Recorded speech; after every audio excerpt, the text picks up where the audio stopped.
પવિત્ર દાદપુરી ધામ અને કંબોઈમાં ગુરુ પૂર્ણિમાની ભવ્ય ઉજવણી કરાઈ। રવિવારે ગુજરાતની સરહદે અને મહીસાગરના કિનારે આવેલા એવા પૂજ્ય જ્યોતિષર મહારાજ અને વંદનીય જીત માતાજીના સૂક્ષ્મ આશીર્વાદથી દર વર્ષની જેમ રવિવારના રોજ દાદપુરી ધામ ખાતે ગુરુ પૂર્ણિમાની ભવ્ય ઉજવણી કરવામાં આવી।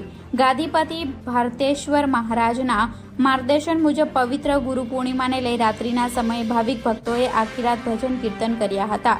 ભાવિક ભક્તો ભાઈઓ અને બહેનો મોટી સંખ્યામાં દર્શનનો લાભ લીધો હતો। જ્યારે આદિવાસી સમાજ સુધારક એવા પૂજ્ય ગુરુ ગોવિંદ મહારાજના સમાધિધામ એવા દાહોદ જિલ્લાના ઝાલોદ લીંબડી રોડ પર આવેલા સુપ્રસિદ્ધ કંબોઈ ધામમાં વહેલી સવારથી આજુબાજુના તેમજ મધ્યપ્રદેશ રાજસ્થાનના ભાઈઓ બહેનો હાજર રહ્યા હતા અને દર્શનનો લાભ લીધો હતો।